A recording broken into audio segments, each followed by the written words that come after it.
The Indian Air Force, through a social media post on X, said that Mission Sindoor was executed with professionalism, urging the public to avoid speculation. Meanwhile, Additional Direct Development Commissioner Raj Kumar Thapar, killed in a cross-border shelling between India and Pakistan, was given a state tribute in Jammu. Leaders including Chief Minister of Jammu and Kashmir, Omar Abdullah, offered condolences to his family. Hostilities have now paused after India and Pakistan agreed to halt all military actions across domains. Border districts in Punjab have seen a return to calm. In a separate move, one gate of the Balikar Dam on the Chenab River has been opened by authorities in Ramban. In lighter news, IPL chairman Arun Dhumal has said the suspended 2025 season will resume after a match in Dharamshala was cancelled due to the escalation. We are now joined by Major General P.K. Sehgal, senior defence expert, to discuss the ongoing situation between India and Pakistan. Thank you very much, General, for joining us on the programme. We have seen reports of ceasefire violations since about 8 p.m. last night, reports of both sides accusing each other of cross-border firings. But things look like they are calming down. I mean, we've seen states which previously had hostilities yesterday, including Punjab and Gujarat, skies be clear, unlike yesterday. What do you think of the current state of the ceasefire? Do you think it's going to hold? I think the current state of ceasefire will definitely hold. Since 11 o'clock last night, it's been holding. Pakistan knows that should there be any violation of ceasefire, India's retribution will be extremely swift and very, very primitive. What happened on the morning of 10th is something that they will never forget.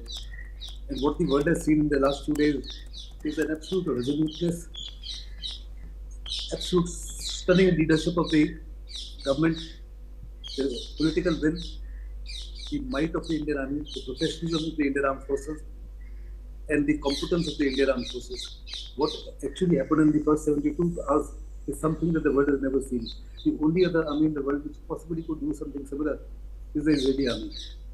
Then the coordination, the jointness and the integration achieved between the three services, that is Army, Navy and Air Force, is absolutely stupendous.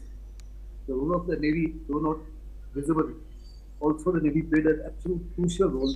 They virtually blockaded the Karachi port with the result that virtually the thing of essence can come in or move out of Karachi, or that is come in terms of any resupplies to Pakistan. Then the synergy that was displayed between the ministries of defense, economic affairs, external affairs and home is something again that the world had never seen before. Because all of them acted in a very synergetic manner to ensure two things. Firstly, that the will of the Pakistani army as well as the Pakistan nation gets decimated or reduced, and they've been able to achieve that. Secondly, they were squeezing the Pakistani army and the ISI, and this was the first time that the Indian armed forces directly struck into the heartland of Pakistan, that is Punjab.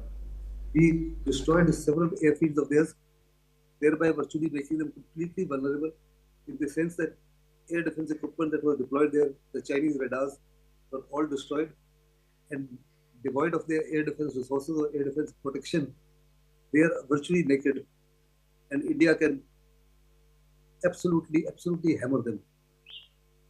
In addition, they also saw that the government of India has categorically been saying loud and clear that we are not interested in defeating you, we are not at war with you, we are not at war with the people of Pakistan, but we are going up whole hog after the terrorists only. Then the type of precision capability displayed by the armed forces, again something unparalleled. The only two nations in the world which have been able to demonstrate similar capability is America and Israel. Russia also has similar capability, but their effort of doing such precision strikes in Ukraine have been wavered. More often than not, there have been collateral civilian casualties. When we carried out a strike against 9 terror hubs, there was no collateral damage to civilians or to the military installations. That is something that the world had never seen before. And India demonstrated this capability and this finesse for the first time ever. I'm very, very certain the people of India, the people of the world at large, saw what professionalism was all about, saw what is the competence all about, and they began to understand the might of the Indian nation. India today is a different nation. The leadership is absolutely decisive to the point, ultimate. They are very visionary. They think they are thinking far, and India absolutely and totally says that we are not interested in. China says that should you or should there be a threat to the sovereignty, territorial integrity, or independence of Pakistan, the Chinese will stand resolutely behind Pakistan. China knows it that this statement is absolutely and totally rhetorical. India has no intention, repeat, no intention whatsoever of either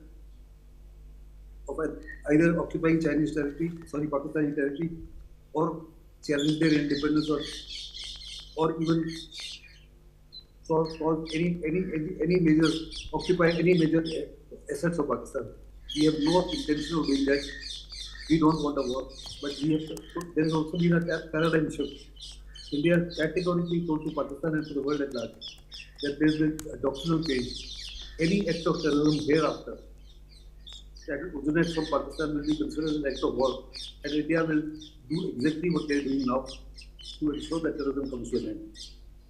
Terrorism is today not only a threat to India or to peace and stability within the subcontinent, but it is also a threat to the entire world at large. Pakistan saw for itself that out of the 79 countries, Muslim and Arab countries, 57 Muslim countries and 22 Arab countries, except for Turkey, nobody stood with them. Even as far as other countries are concerned, virtually not a single pie was given to China. Sorry, to Pakistan. And after the strikes by BrahMos strikes on the Pakistani major air bases on the morning of 10th, Pakistan went crying to America, pleading with America that we must somehow or the other ensure that India does not pursue any military actions against them. And I believe Donald Trump has said that the credit goes to them for bringing the two nations together, placing the two heads of both the states. But the External Affairs Ministry has categorically made it clear that India will not accept mediation by any country. This is purely a bilateral dispute and it will be resolved bilaterally. Even as far as this ceasefire is concerned, it was bilaterally agreed between the two DGMOs. It was the Pakistani DGMO who at 3:35 yesterday rang up the Indian DGMO and said, let's stop hostilities, air, naval, and land. India did that. Pakistan, unfortunately, in today's environment, all instructions and messages can go across in seconds. They are saying that the ceasefire got violated because the orders did not get down to the troops on time. I don't buy that. They were testing the resolve of the Indian nation. They thought we would have gone in a laid-back position. But when we accepted the ceasefire, the government made it very clear to Pakistan that the Indian armed forces are absolutely vigilant, and should there be any violation of the ceasefire, we will strike them hard. We showed absolute and total restraint in the sense we only did what was absolutely essential without being escalated. In the entire operation that has been conducted thus far, it has been very focused, very measured, and non-escalatory. We making it clear to Pakistan again and again and yet again and to the world, we are not interested in fighting a war with Pakistan. We are not at war with Pakistan. We are only wanting to destroy the terrorism that is emanating from Pakistan and causing huge amount of loss of lives and property to India. The number of deaths and the loss of property that has occurred due to terrorism ex-Pakistan is more than the total casualties that occurred between all the wars, 48, 65, 71, 99. And Pakistan has also clearly, without an iota of doubt, understood that when they provoked India, whether it was 48, 65, 71, 99, they were badly humiliated. In 1965, President Ayub Khan lost his power, had to get off his chair because Pakistan suffered a humiliating defeat, despite the fact that in 1965, America and Britain were standing behind Pakistan. Pakistan Air Force had the latest aircraft of that vintage, that is Sabres and Super Sabres. We were fielding only the World War II vintage Canberras, Pistius, Tempest, and that variety. They had the latest tanks of that time, the Patton tanks gifted by America. We were fielding only the World War II vintage tanks. Their artillery had a range of 21 kilometers, our artillery had a range of only 11 kilometers. All that notwithstanding, Pakistan suffered a humiliating defeat because the man behind the machine, his leadership, his morale, his motivation, his training, and the cause for which he was fighting was far, far superior to the Pakistani cause. And the entire nation stood behind as one, behind the Indian Armed Forces and the government of India. The same thing is happening this time. For the first time ever in the last 10 to 15 years, all political parties are absolutely and solidly standing behind the government and the Indian Armed Forces. People of Kashmir are standing solidly behind the Indian Army and the Indian government. Pakistan was very keen to bring in about communal disharmony through Pahalgam. But yes, Major General Sehgal, I just want to, sorry to interrupt, but I just want to ask you about how you've assessed the performance of the Indian Armed Forces led by Prime Minister Narendra Modi in the decision-making, the precision of Operation Sindoor, yes, are you ready for these heightened tensions to be cut? Obviously, we've had reports of things still going on, but we can't confirm them yet. But what are your thoughts? And if you don't mind, if you could just speak a little louder into the camera, just to make sure your audio is a bit more clear. Thank you. There is panic in Pakistan. There is panic in the Pakistani leadership, both political leadership as well as the military leadership. There are house vertically divided. The right hand does not know what the left hand is doing. There is absolute disagreement between the military and the civil dispensation. Nothing of that sort is happening as far as India is concerned. We are absolutely calm and sure of what we ought to do and what we want to do. And under the circumstances, there is absolute total calmness. People are very careful.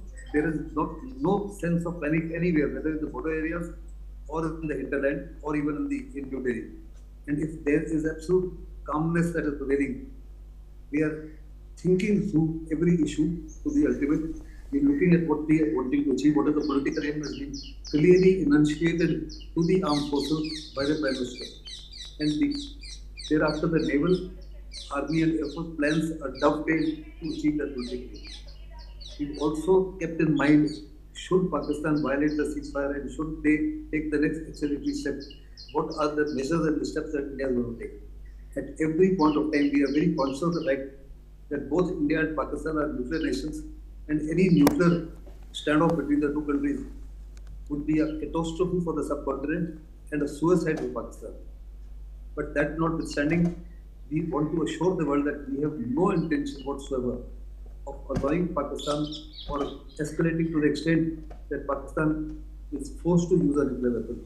Pakistan has gone on record to say loud and clear, if Pakistan's existence is threatened, we have zero intention of threatening Pakistan to the extent where their existence comes into stake. Yes. Major General Sehgal, thank you very much for joining us on the programme. We now move on to further news, and this time from Europe, where Ukraine